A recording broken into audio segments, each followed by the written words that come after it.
so we have a few interviews scheduled for today. Let's talk about exactly what we're looking for and I kind know of when I was kind of looking over the numbers, I saw that we needed a new third grade teacher. The numbers are really filling up between the virtual and the face-to-face students.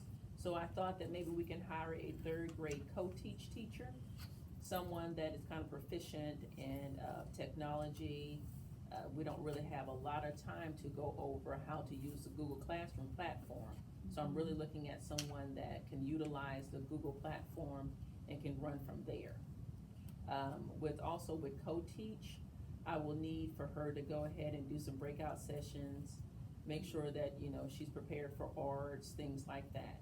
So when I'm asking questions, I wanna go over some scenario-based questions to Okay. see how, she could, she could best be utilized in that position. Okay, that sounds great. So we're pretty much on the same page. Let's see. Definitely, we need someone who's tech savvy because we don't know, we might go virtual full time after the break. We have no idea. So definitely, do we want to do, or maybe in our second interview, if we call them back, we can do like a test run, see how tech savvy they are. Yes. Because in the past, we've had teachers come in and say they can do this, they can do that, but we want to actually see a lesson. So maybe on the second interview, we can Mhm. actually have her come in for a 45-minute lesson. Yes, that would be perfect. And see if she or he is a good candidate for the school. Because I Yes. would really like the team to meet them. So out of the 3 candidates that we have coming up, I would want to schedule each one of them a 45-minute lesson to where the team can watch them and see if they're really cohesive with the team. Yes, I agree on that as well. That sounds And then we will good. also have our SPED director come in as well when we do the next interview. Okay, that sounds good. Okay, so, I wanna make sure we have some scenario-based questions to make sure how she deals, with different scenarios. Since we are a differentiated learning campus, if you look at question number 4, I wanna know how she's gonna be able to use data to differentiate her lessons. Because that is the big campus and district push. I need to be able to see that when she does her breakout sessions, she'll be able to differentiate her lesson from there. Especially dealing with our sped kids, you need to be able to differentiate, for sure. I wanna know how she keeps her kids motivated, engaged too. That will be question number 7. Because by you having some kids that are in the classroom and some that you have virtual, I don't want everyone sitting at the computer and just typing while she does her small groups. So I want to be able to see that they're doing some type of literacy centers to where we break out the buckets and things like that. Right. And have them all in a cohesive group working together. And when she's, just something to think about also, when she's doing whole group lessons with her virtual and face-to-face, how is she monitoring, those face-to-face kids? Cause in a few of our walkthroughs, we've noticed, some teachers just in front of the board with the virtual kids, so let's see how she. And the face-to-face are basically sitting there, and so that would be a great idea to look into that. Okay. I think, are you ready to bring her in? Yes, Or I am. you have some more things you wanna go over? No, actually, I think we're about ready to bring her in. Student engagement is really big for me. Differentiation is really big for me. Technology is gonna be really big for me. Just basically getting a feel for her to see if that is a person that we really want on our campus. And I think we should also mention to her our mission and vision statement so she can get an idea of what we want to accomplish as a campus. Yes. Okay.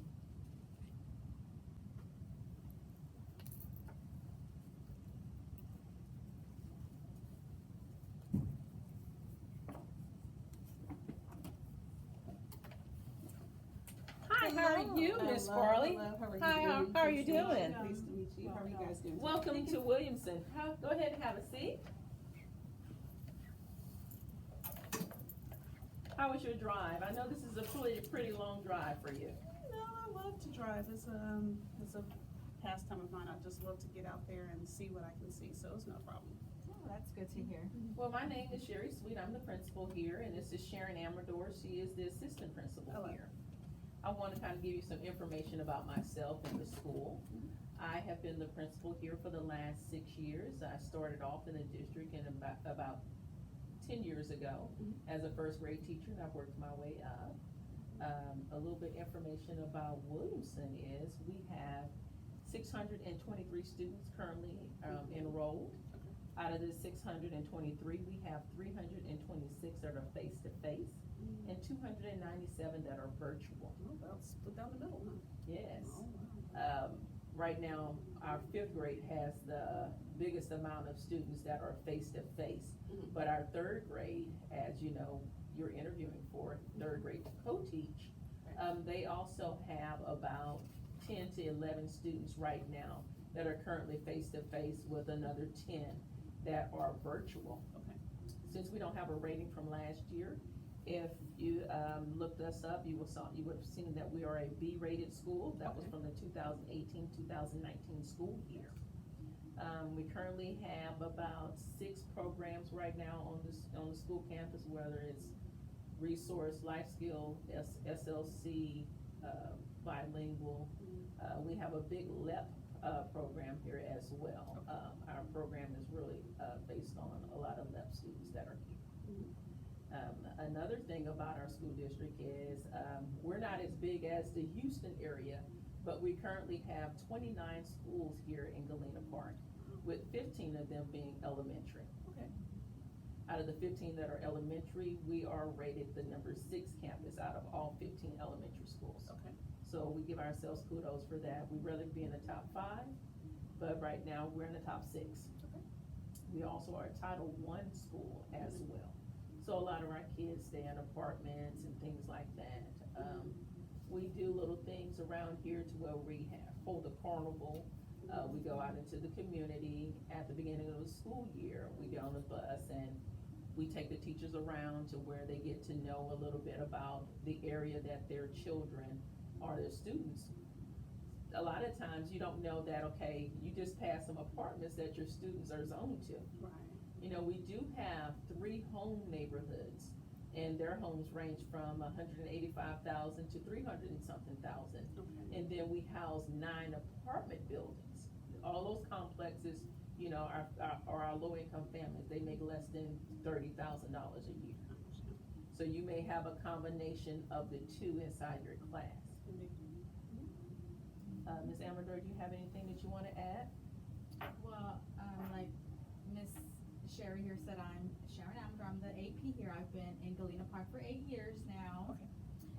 I've taught 2nd grade, 3rd grade, special education, and now I'm the AP. This is my 2nd year as the AP.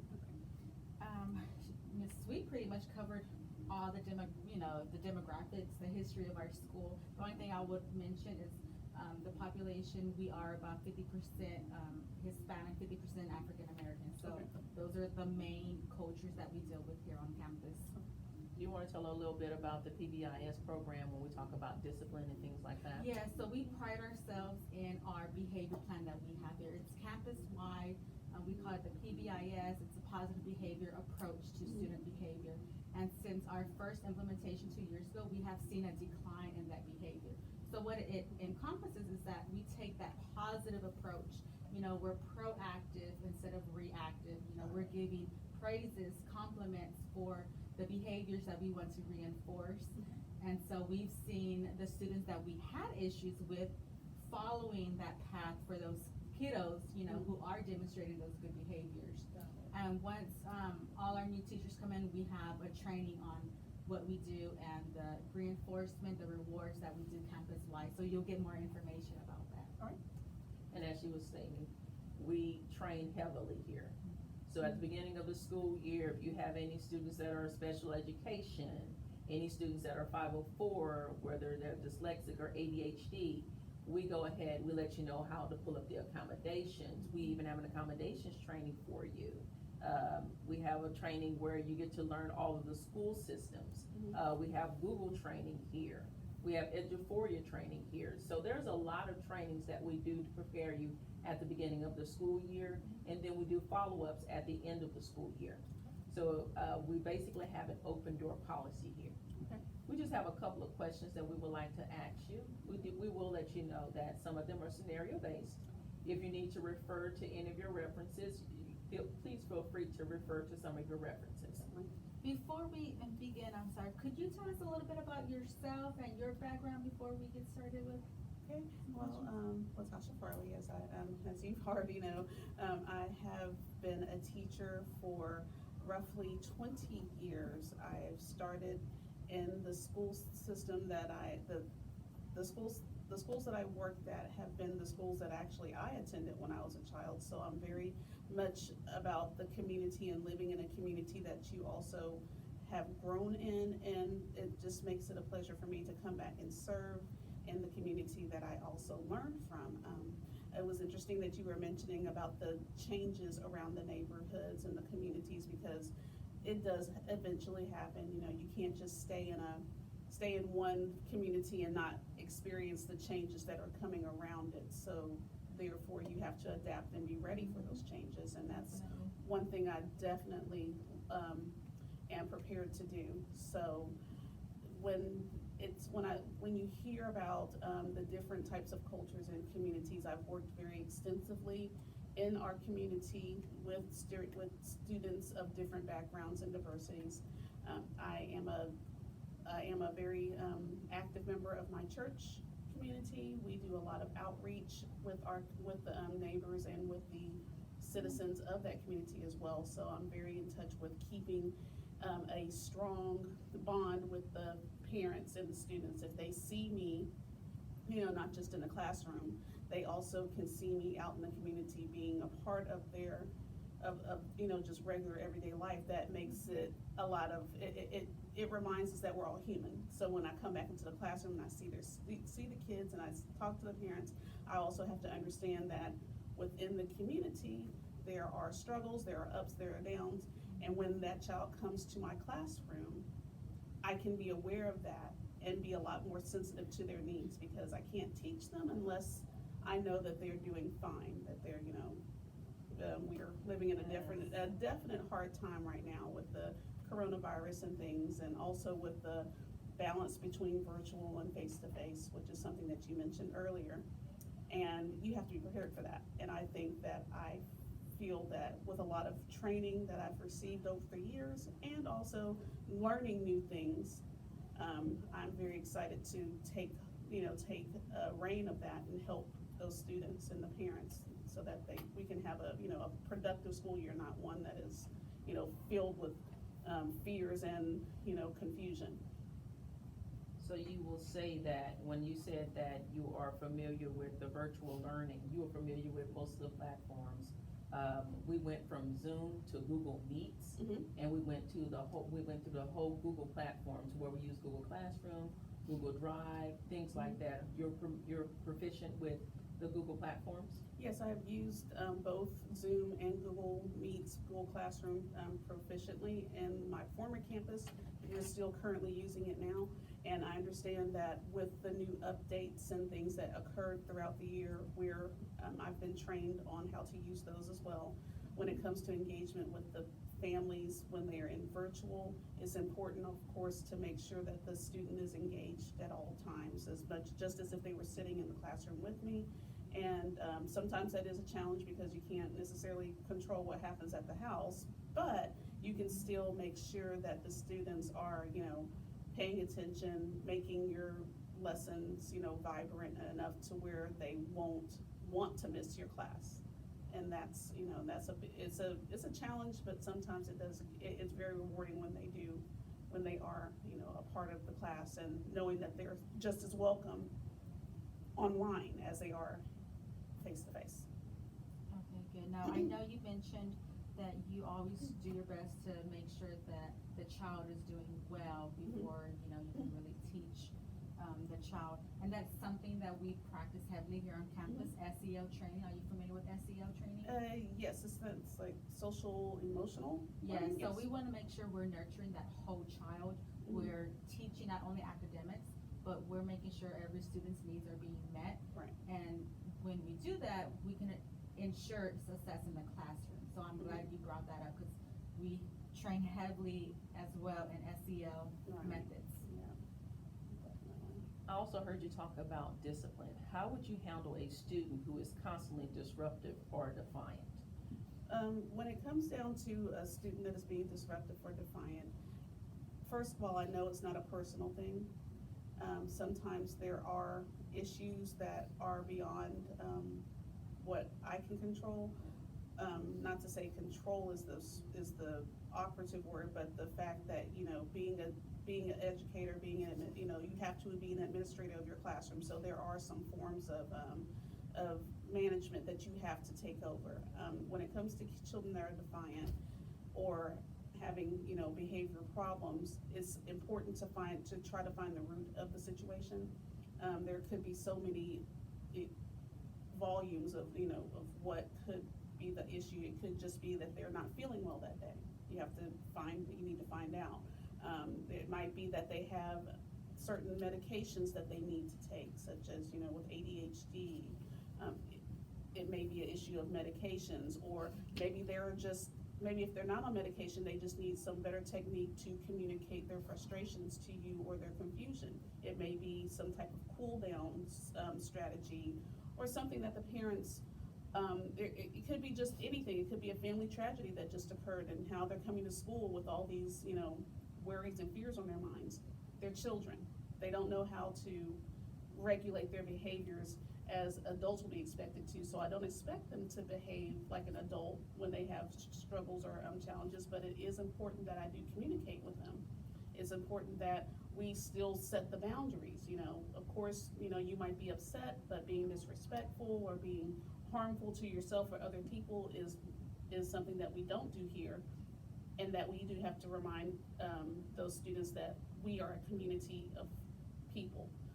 First and foremost, we're all human beings. We have feelings, we have concerns. However, there's a way of handling that. So a lot of counseling, a lot of private talks, conversations with their parents in a humble and, of course, a non-threatening way is the best way to handle it. You don't know what people are going through, so you definitely want to come with a sense of concern and, genuine concern. So if that's the problem, we definitely want to take care of that, and they can, in a very discreet but, formative manner, so that they understand that they're not feeling well, or if they're having an issue, we want to help. However, we need to maintain a management, a firm management, so that the other students don't feel that it's okay to also display those same behaviors. Okay. Well, I want you to keep your third grade co-teach position in mind as I ask you this question. Okay. How do you use data to differentiate instruction and support students? And when I ask you this question, I want you to also think about our district initiative, because our district initiative this year is differentiated learning. Okay. So I'll ask it to you again as you think about it. How do you use data to differentiate instruction and support students in your classroom? All right, well, we, within the years that I've taught, I understand that differentiation is a core of learning. Not all students learn on the same level. Not all students learn in the same methods. So differentiation is a must. It's an essential part of your lesson planning. So when it comes to looking at the data, I'll pull the data that is provided from the district, the different kind of test scores, report cards, certain assignment skills that the state of Texas sets, because each of the state, with our TEKS, we have to look at the skill that's being assessed, and also see what methods or ways that we can teach that same skill, but in different ways.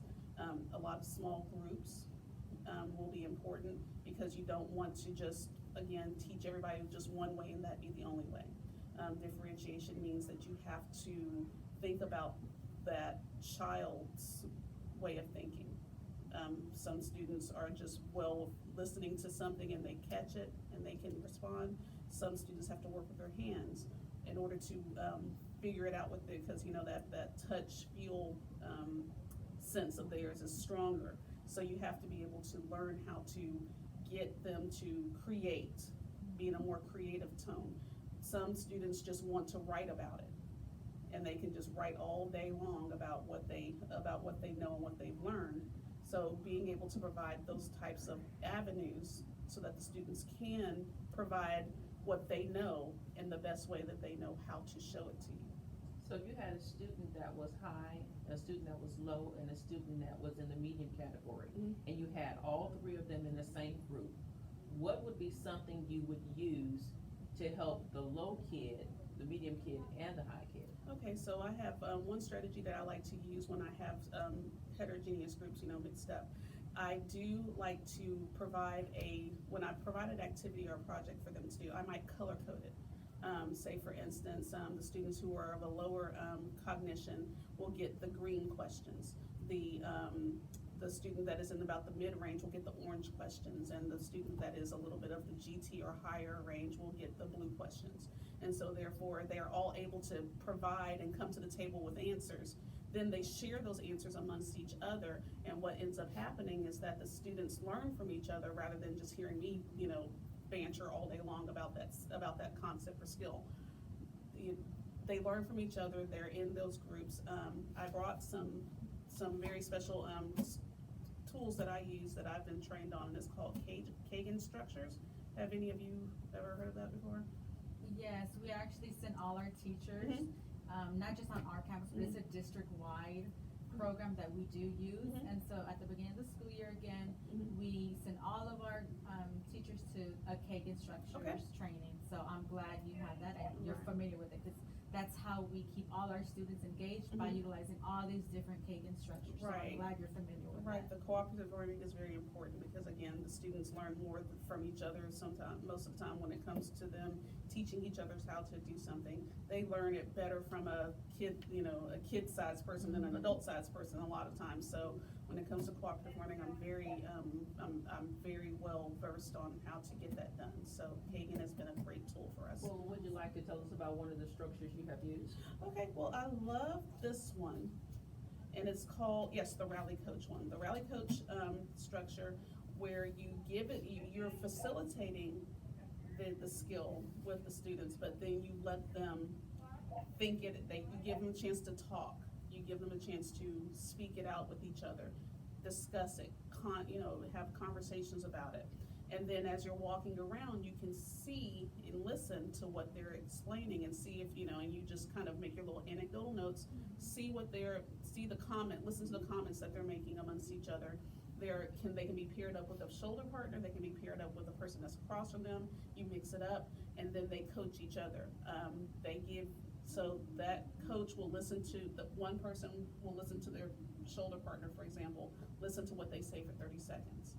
And then as 30 seconds is up, the other person talks and gives them their responses to it, and they both give each other positive feedback and also corrective feedback if they need it. That's what coaches do. So. Very nice. Thank you for sharing that. Now I know, just going back to data, we talked about data. How do you monitor your data? What do you do, when we're working with groups, these small reading groups or math groups? Tell us a little bit about how you monitor that. Well, we have with English language arts, we have our guided reading groups. Guided reading is always important to keep a more bullseye, targeted approach to certain skills and levels of students. So when it comes to guided reading, you're able to pull those students who are having issues or struggles with a particular concept or skill. You pull that TEAC, you start to work with that group with those types of skills. Say for instance, they are having problems with their endings, the inflectional endings, or if they're having issues with inferencing, you can always take that group and show them, differentiated ways of finding or, honing in on that skill and improving it. The same thing with math. You have a guided math approach. approach where, again, you have students in third grade in particular that are just, learning that concept of multiplication.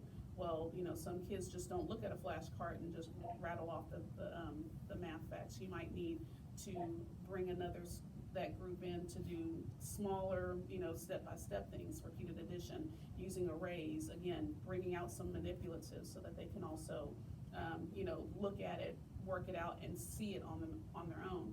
So those types of small groups that are targeted to those skills are important as well.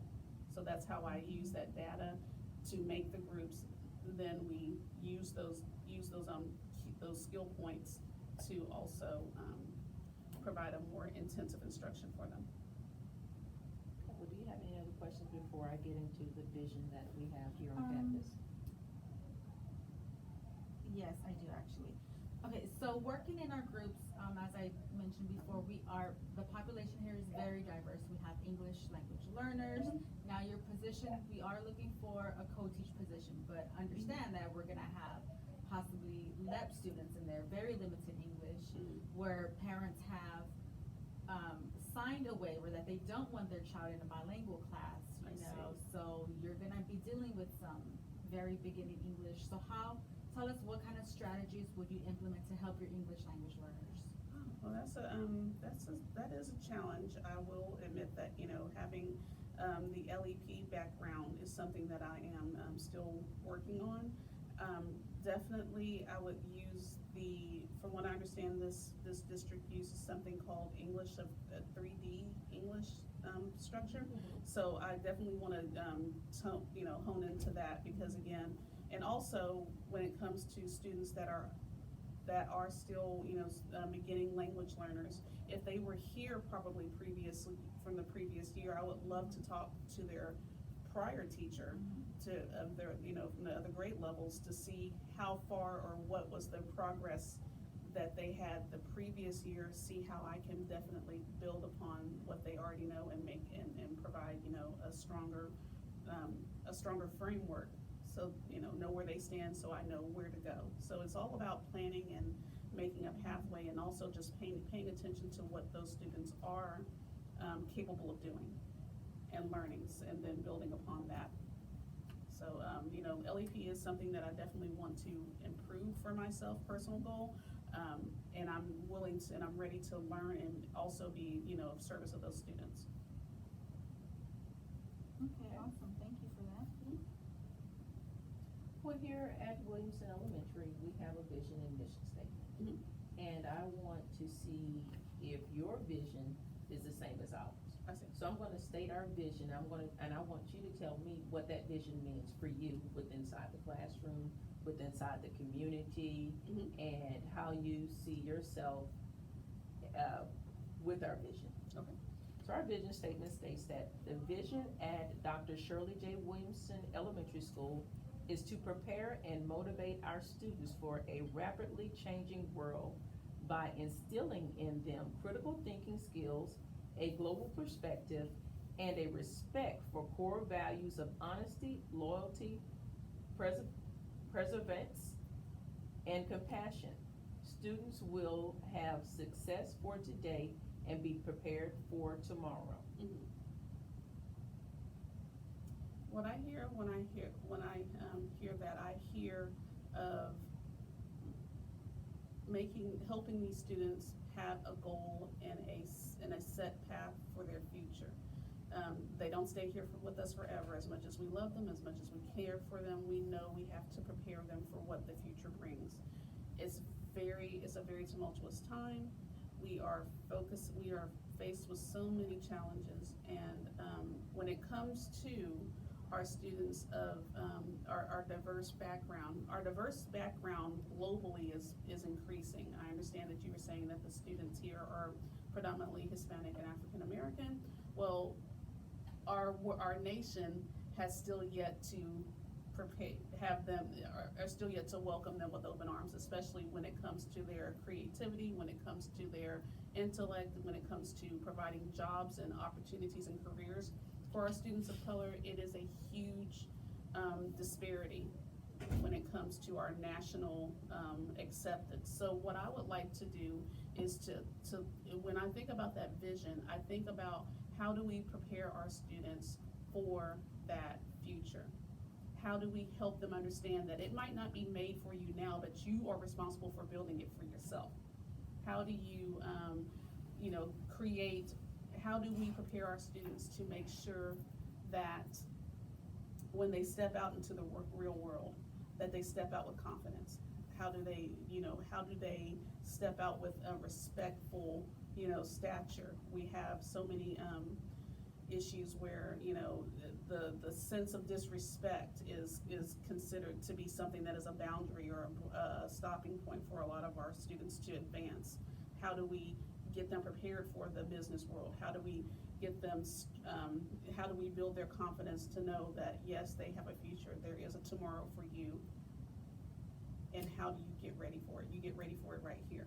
It doesn't seem like it. It may not seem like it. We might just be playing with Play-Doh or building with blocks or having, counseling sessions or even working on multiplication facts. But how does this relevant for you in the future? So how do we get these kids to realize that they have a future? How do we foster that confidence in them? How we as the staff have, just the confidence of knowing that once they walk out of these doors, that we prepared them. So that's Okay. that vision. The mission is very strong and clear there, and I appreciate that. Okay, good. Let me ask you one more question. I know we were on the mission and our vision statement, but you mentioned something about making it relevant to the kids, and that's something that we really try to make all our teachers here understand. With all lessons, making it relevant, and we also encourage teachers to do a lot of project-based learning. Yes. How familiar are you with project-based learning? Project-based learning is something that you want to help the students. The students have to know that when it comes to creating a learning environment, creating learning, it also is something that you can create within yourself. So you don't always have to pick up a book or have to run to Google to find the answer to something. How do you find that answer for yourself? So project-based learning is a big component of that, because you want them to know, hey, not everything that was invented was just invented out of the air. Somebody had to sit down, somebody had to think about it, they had to create, they had to succeed in some cases, they had to fail in others, they had to go back to the drawing board, and they had to restructure, and they also had to keep at it. Stay persistent, don't give up. So that is nothing, the project-based learning is just a way of showing them that they have an intellect too. They have a sense of wonder and a sense of discovery too. Here's something, I want you to try to work on it yourself if you do, and also looking for help that is appropriate. Sometimes you do have to ask for help. Sometimes you do have to go and, team up with a couple of students of your own, and also listen to their input.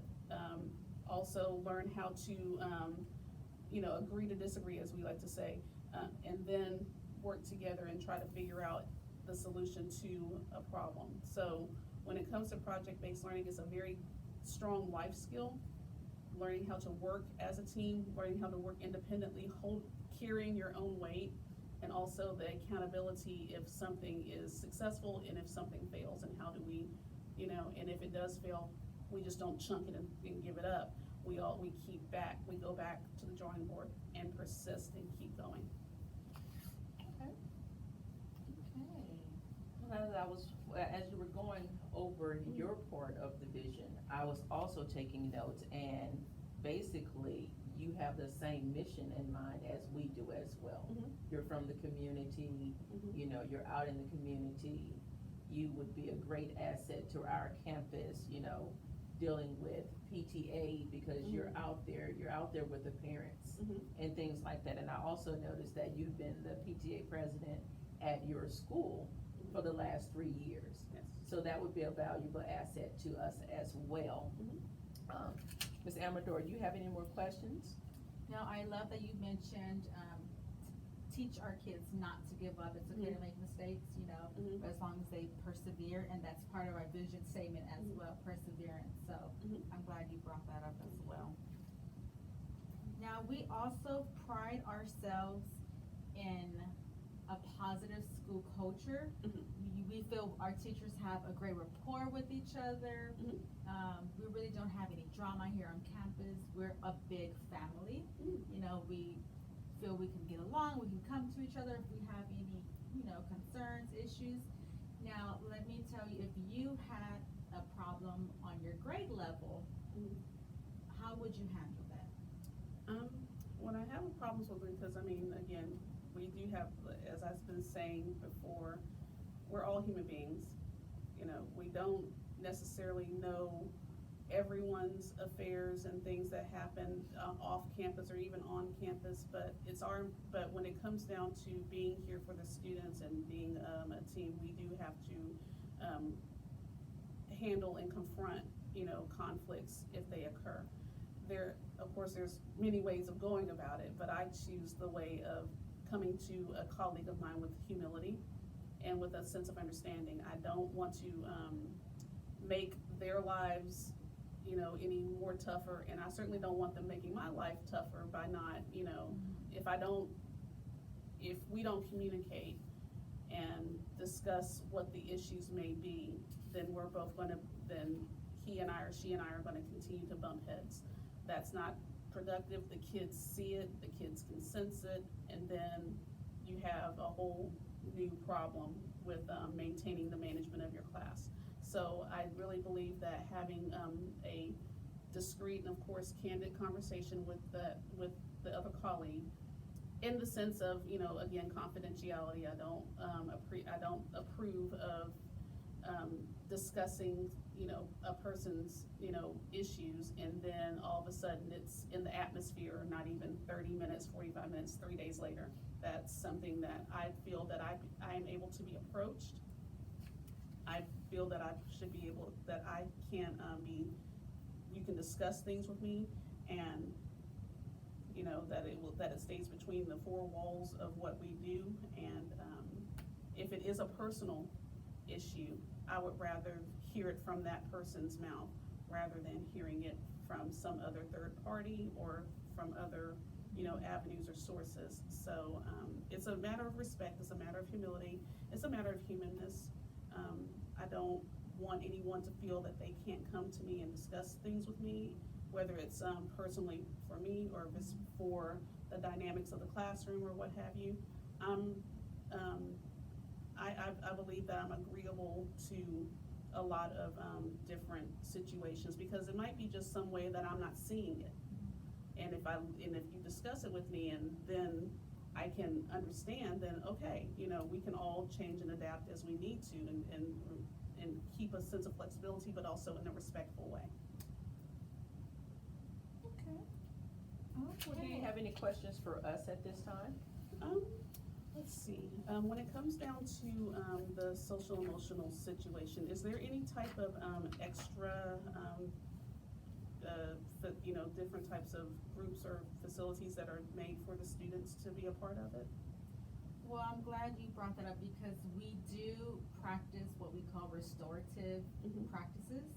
So each teacher is trained on those restorative practices, trying to restore the children, you know, not just the ones who have those issues, but it also helps to build community in our classroom. So that's something that we do, and that has helped combat those negative behaviors as well. So we do practice restorative practices. We also find that within CHAMPS as well, so we also utilize CHAMPS as well. Okay, and how about when it comes down, seeing that we are in the stage that we are in, is there anything that we do as a campus to show outreach to the community to help out in any way? I'm very much about volunteerism and helping, you know, show that the school is a part of the community, and that families and neighbors can also contribute by being a part, by joining us as well as us, you know, providing and helping them. Do you want to talk a little about the angel tree that we have?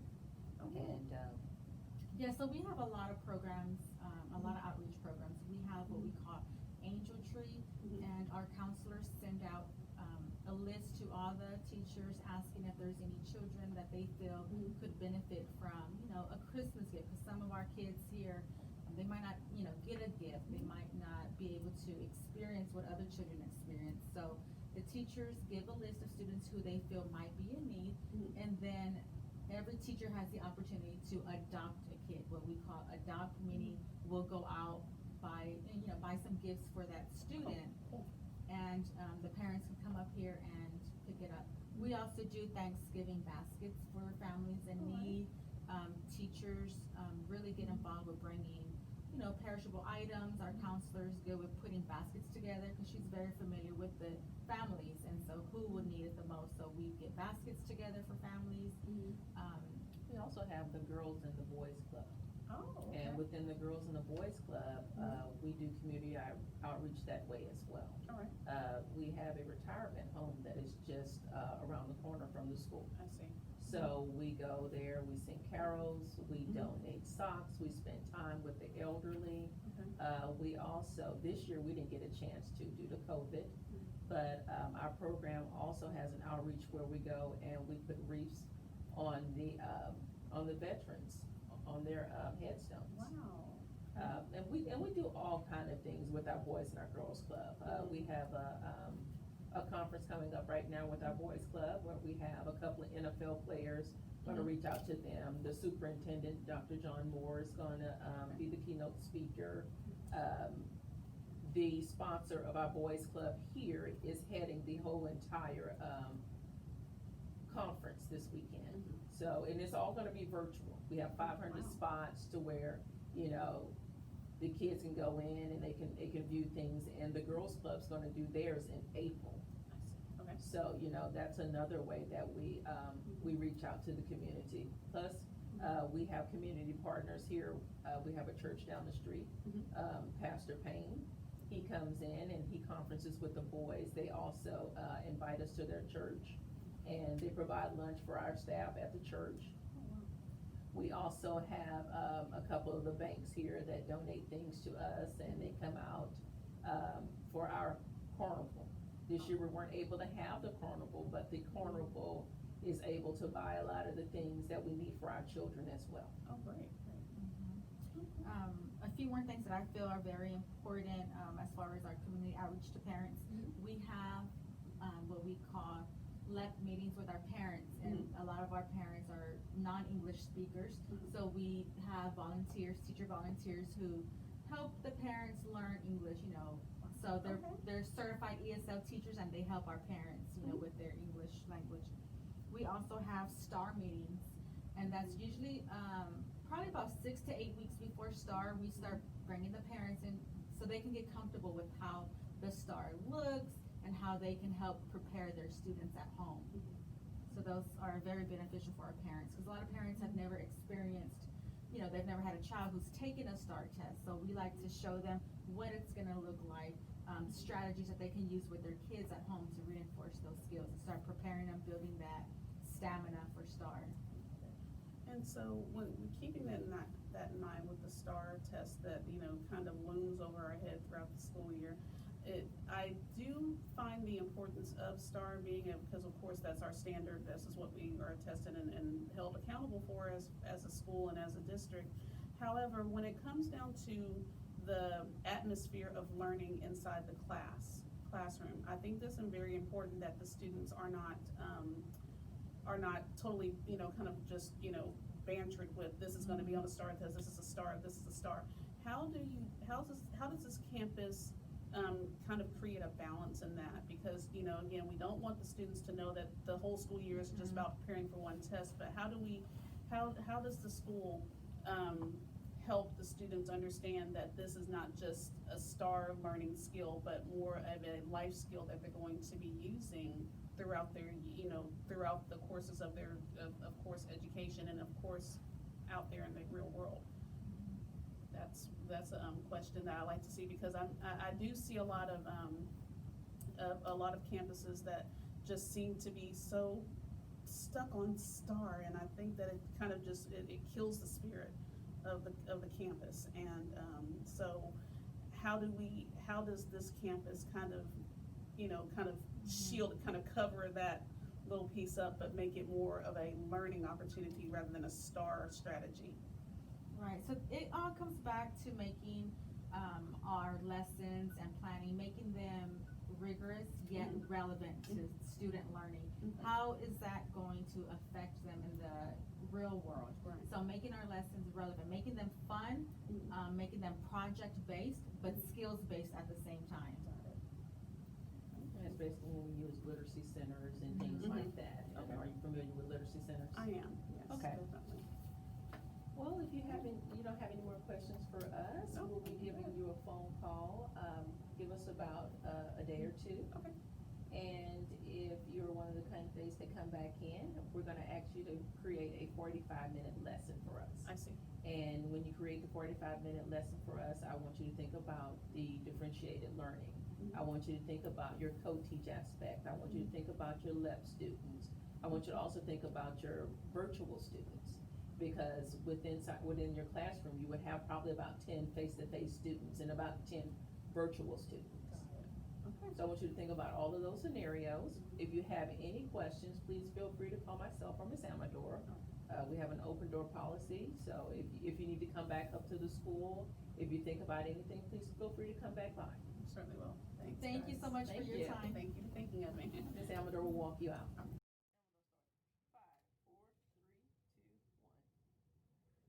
So how do you feel about our last, interviewer?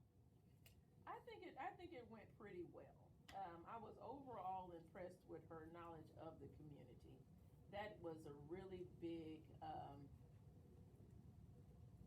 I'm not gonna say, a sure hire, but by her being in the community, knowing the kids, knowing the parents, she's homegrown here. So she said that she went to elementary, middle school, and high school here. She stayed within the community because of her church. So I think that is a big plus for me. I also like that she was very knowledgeable on all the programs that we have going on here, especially when she brought her Keegan strategy with her. The Kagan, yes. Yes. You know I gotta stop because I call it the Keegan.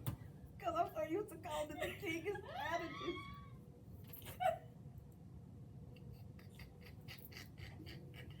Isn't that when you try to control your uterus, Keegan exercises? Kegels. Kegels. Kegels. I'm so used to saying it so crazy to where I need to, okay, we gotta do it right. We gotta do it right. Okay, I won't correct you. No, because I need to say the Keegan. Oh, Okay. because I'm afraid if I was somewhere, I would say the pack book.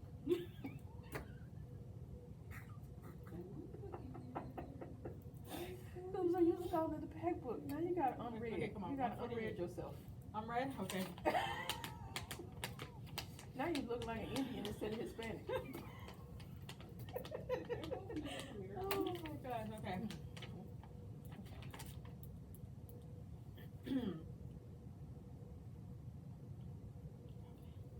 Excellent. So how do you feel about our last candidate? I was very impressed with her wealth of knowledge of the community.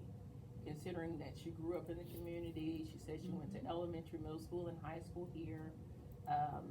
She stayed within the city limits. She went to U of H.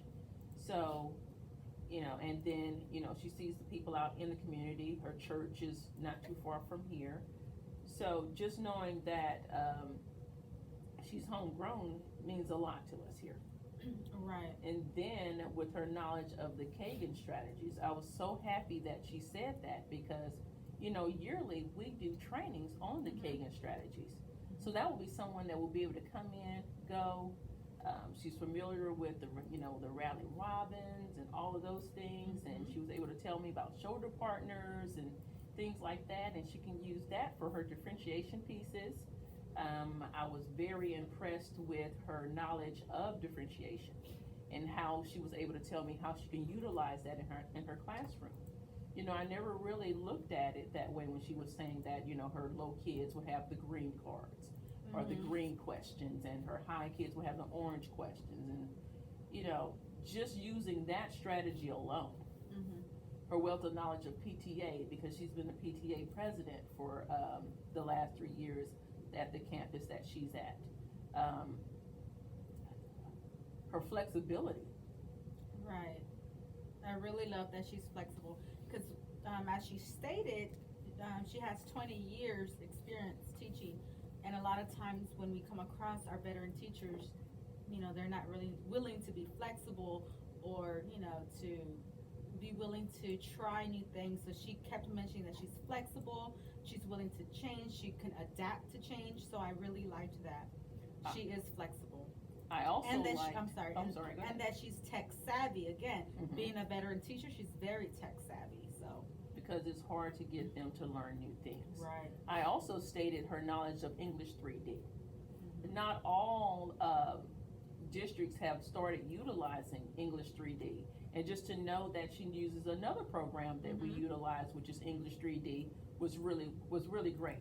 Mhm. Because when it comes to our LEP students, you know, over 50% of our campus is LEP.